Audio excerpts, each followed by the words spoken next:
এটা সেম গ্রাউন্ডে রিপিটে প্লেন ব্যাকে ছিল প্লেন, এবার টুইল বলে কোন টুইল ইউজ করে আমার কোশ্চেনে দেওয়া থাকবে যে ইউজ অমুক জেড টুইল বা অমুক S twill as ground and অমুক জেড টুইল বা এস টুইল বা 13 অ্যাজ পাইন।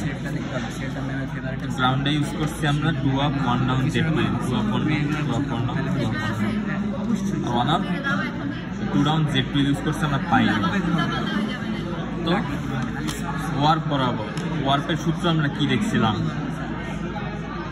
পাইল ওয়ার্প গুণ 2, পাইলে কত আছে ওয়ার্প 3টা, পাইল ওয়ার্প গুণ 2 6, ওয়েফটে পাইল ওয়েফট গুণ 2 প্লাস গ্রাউন্ড, পাইল ওয়েফট কটা 3টা ওয়েফট আছে, 3 2 গুণে 6 যোগ গ্রাউন্ডে 3টা আছে 9।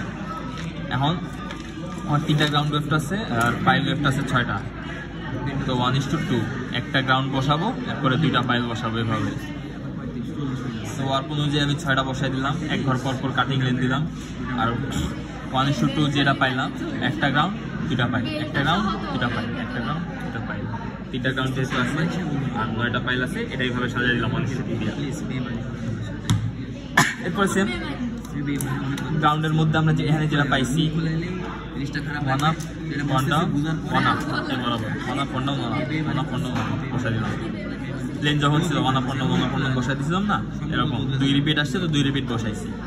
এরপর একটা 2 up 1 down ground to 2 up 1 down 2 up 1 down 1 up 2 down, sorry 1 down 2 up ground to 1 down 2 up 1 down 2 up ground বসাই দিলাম ইত্যাদিতে। তারপরে পাইলে কি আছে, প্রথমটায় 1 আপ বসাইলাম, কাটিং লাইনে কোনো পাইল বসাবো না, এরপরটা এর উপরে টাপ, এরপর আবার কাটিং লাইনে কিছু বসাবো না, এরপরেরটা ফাইল 3 নাম্বারটা, এরপর আবার সেম ফাইল 1 ফাইল 2 ফাইল 3 বসাই দিলাম, শেষ।